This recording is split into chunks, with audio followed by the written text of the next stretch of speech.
Hi friends, welcome to యుక్తి kitchen. నేను మీ శ్యామల. ఈరోజు మన యుక్తి కిచెన్లో ఇవాల్టి రెసిపీ వచ్చేసి మంచి హెల్దీ రెసిపీతో వచ్చానండి. పిల్లల కోసం స్నాక్ని ప్రిపేర్ చేస్తున్నాను. ఇవాల్టి రెసిపీ వచ్చేసి గోధుమ పిండితో బిస్కెట్స్ని ప్రిపేర్ చేస్తున్నాను. ఇంట్లోనే ఈజీగా అన్ని ఇంట్లో ఉన్న వాటితోనే గోధుమ బిస్కెట్స్ని చాలా తక్కువ టైంలో ప్రిపేర్ చేసుకోవచ్చండి. ఇంకెందుకు ఆలస్యం, హెల్దీ అండ్ టేస్టీ గోధుమ బిస్కెట్లని ఎలా తయారు చేసుకోవాలో ఇవాల్టి వీడియోలో చూసేద్దాం.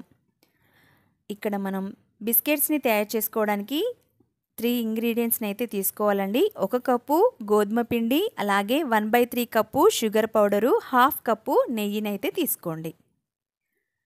ఇప్పుడు ఒక మిక్సింగ్ బౌల్ తీసుకొని అందులోకి మనం తీసుకున్న నెయ్యి ఒక 1/2 కప్పు వేసేసేయండి.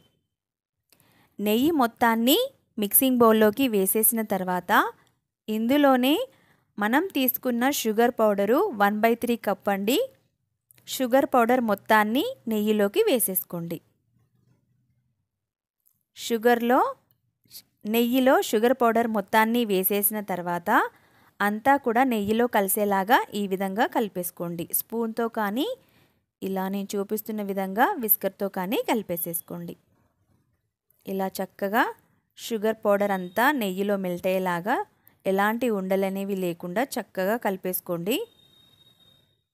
చూడండి, ఇలా ఒక 1 మినిట్ పాటు కలిపిన తర్వాత మనకి షుగర్ పౌడర్ అంతా మెల్ట్ అయిపోయి ఈ విధంగా అయితే వస్తుందండి.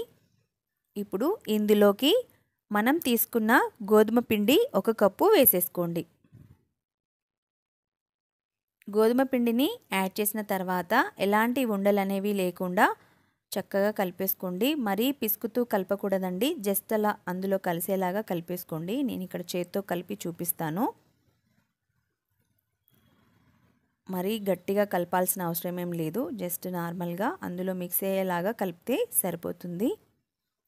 షుగర్ మెల్ట్ అయిపోయింది కదా నెయ్యిలో, సో పిండి అనేది చక్కగా కలిసిపోతుంది ఈజీగానే. 1/2 కప్పు నెయ్యికి 1 కప్పు గోధుమ పిండి, అలాగే 1/3 కప్పు షుగర్ పౌడర్ అయితే కరెక్ట్గా సరిపోతుందండి. ఈ విధంగా ముద్దలాగా కలిపేసుకుంటే సరిపోతుంది. ఇప్పుడు మనం బిస్కెట్స్ని ప్రిపేర్ చేసుకోవడానికి మన పిండి అయితే రెడీ అయిపోయిందండి. చూస్తున్నారు కదా, ఈ విధంగా సాఫ్ట్గా కలిపేసుకోవాలి. ఇక్కడ మీకు చూపిస్తున్నాను చూడండి, ఇలా కలిపేసుకొని దీన్ని పక్కన పెట్టేసుకోండి. ఇప్పుడు మనం బిస్కెట్స్ని ప్రిపేర్ చేసుకోవడానికి ఇలాంటి ఒక పేపర్ని తీసుకోండి. కేక్ బేక్ చేసే పేపర్ ఉంటుంది కదండి, దానిపైన ఈ విధంగా ఒకసారి పిండిని ఇలా ఒత్తుకోండి. మరొక కేక్ బేక్ చేసుకునే పేపర్ని మరొకటి కూడా దీనిపైన వేసేసి చపాతీ రోలర్తో ఈ విధంగా నెమ్మదిగా ఈ విధంగా చపాతీలాగా రౌండ్గా స్ప్రెడ్ చేసేసుకోండి. ఇలా ఒత్తుకోండి. మరీ గట్టిగా ఒత్తకూడదండి, జస్ట్ అలా. మనకి బిస్కెట్స్ ఏ విధంగా మందం అయితే ఉంటుందో సో మరీ పల్చగా అయితే చేయకూడదు. ఇలా ఒత్తుకోవాలి. మీకు ఇక్కడ చూపిస్తానండి. చూస్తున్నారు కదా, ఈ విధంగా మందంగా ఒత్తుకోవాలి. ఆ తర్వాత మీరు ఏ షేప్లో కావాలనుకుంటే ఆ షేప్లో కట్ చేసేసుకోవచ్చు. నేను ఇక్కడ మూన్ షేప్లో బిస్కెట్స్ని అయితే ప్రిపేర్ చేస్తున్నానండి. ఈ విధంగా ఒక బౌల్ని తీసుకొని ఇలా చూపిస్తున్నాను చూడండి, ఇలా కట్ చేస్తూ ఇలా లాగితే పక్కకు వచ్చేస్తాయి. ఈ విధంగా మీరు సర్కిల్లో కావాలనుకుంటే సర్కిల్లో కూడా ప్రిపేర్ చేసేసుకోవచ్చండి. నేనైతే మూన్ షేప్లో ప్రిపేర్ చేస్తున్నాను. పిల్లలు కూడా సో షేప్స్ని ఎంజాయ్ చేస్తూ ఉంటారు కదా. మీరు సర్కిల్లో కావాలనుకుంటే సర్కిల్లో ప్రిపేర్ చేసుకోవచ్చు. చాలా చాలా ఈజీగా ప్రిపేర్ చేసేసుకోవచ్చండి. మీకు ఇక్కడ చూపిస్తున్నాను చూడండి, ఈ విధంగా ఈ మందం అయితే ఉండాలి. ఇలా మనం తీసుకున్న పిండి మొత్తాన్ని కూడా బిస్కెట్స్ లాగా కట్ చేసేసుకోండి. నేనైతే ఓవెన్లో ప్రిపేర్ చేస్తున్నాను. సో ఓవెన్లో పెట్టే ఇలాంటి ఒక ప్లేట్ని తీసేసుకొని బిస్కెట్స్ని బేక్ చేసుకునే ప్లేట్ ఉంటుంది కదండి, దానిపైన ఇందాక మనం కేక్ బేక్ చేసుకునే పేపర్ ఉంది కదా, అదే పేపర్ని దీనిపైన పెట్టేస్తున్నాను. ఆ తర్వాత ఒక్కొక్క బిస్కెట్స్ని ఈ విధంగా ప్లేట్ పైన ఇలా చక్కగా పేర్చుకోండి. మనం ప్రిపేర్ చేసుకున్న మొత్తం బిస్కెట్స్ అన్నింటినీ కూడా ఈ ప్లేట్ పైన చక్కగా ఒకదానికొకటి అంటుకోకుండా కొంచెం గ్యాప్ ఇస్తూ బిస్కెట్స్ అన్నింటినీ కూడా ఈ పేపర్ పైన పెట్టేసుకోండి.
చూస్తున్నారు కదండి, ఈ విధంగా మీరు ఏ షేప్లో కావాలనుకుంటే ఆ షేప్లో బిస్కెట్స్ని ప్రిపేర్ చేసేసుకోవచ్చండి. నేను మొత్తం తయారు చేసిన బిస్కెట్స్ అన్నింటినీ కూడా ఈ విధంగా పేపర్ పైన అయితే పెట్టేశాను. చూస్తున్నారు కదా, అన్నీ కూడా ఒకేసారి బేక్ చేయడానికి అన్ని బిస్కెట్స్ని కూడా ఈ ప్లేట్ పైన అయితే పెట్టేస్తున్నాను. ఇలా మనం ప్రిపేర్ చేసుకున్న బిస్కెట్స్ అన్నింటినీ బేకింగ్ పేపర్ పైన పెట్టేసిన తర్వాత ఇప్పుడు మనం ఓవెన్లో పెట్టేసుకొని బేక్ చేసుకుందాం. 180 డిగ్రీస్లో మనం 12 to 15 మినిట్స్లో బేక్ చేసుకోవాలండి. చూస్తున్నారు కదా, ఈ విధంగా 180 డిగ్రీస్లో 12 to 15 మినిట్స్ చూసుకొని బేక్ చేసేసుకోండి. సో ఇక్కడైతే కాస్త కలర్ చేంజ్ అయిపోయి మనకి బిస్కెట్స్ అయితే రెడీ అయిపోయాయండి. ఇప్పుడు ఓవెన్ నుంచి ప్లేట్ని బయటికి తీసేసుకొని ఈ బిస్కెట్స్ని పూర్తిగా చల్లారిన తర్వాతే తీయాలండి. సో బిస్కెట్స్ అనేవి పూర్తిగా చల్లారిపోయిన తర్వాత నేను ప్లేట్లోకి పెట్టి చూపిస్తున్నాను చూడండి. చాలా చాలా టేస్టీగా ఉంటాయండి. హెల్తీగా ప్రిపేర్ చేశాం కదా, క్రంచీగా సూపర్ టేస్టీగా అయితే ఉంటాయి. అలాగే ఈ బిస్కెట్స్లో మనం నెయ్యిని యాడ్ చేసాం కదండి, సో చాలా రోజుల పాటు కూడా నిల్వ ఉంటాయి. చూసారు కదండి ఇవాల్టి రెసిపీ గోధుమ బిస్కెట్స్. చూసారు కదండి, ఇంట్లోనే ఈజీగా గోధుమ బిస్కెట్స్ని క్రంచీగా టేస్టీగా తయారు చేసుకోవచ్చు. మీరు కూడా ఒకసారి ట్రై చేసి మీకు ఎలా కుదిరిందో కామెంట్ సెక్షన్లో కామెంట్ చేయండి. ఈ వీడియో కనుక మీకు నచ్చినట్లయితే ప్లీజ్ లైక్ చేసి మీ ఫ్రెండ్స్కి షేర్ చేయడం అస్సలు మర్చిపోవద్దు. అలాగే పిల్లలకి స్నాక్ బాక్స్లో ఈ బిస్కెట్స్ని పెట్టొచ్చండి. అలాగే లేదంటే ఇంటికి రాగానే ఈవినింగ్ టైంలో స్నాక్ లాగా కూడా పిల్లలకి ఇవ్వచ్చు. ఎంజాయ్ చేస్తూ తినేస్తారు. Thank you for watching.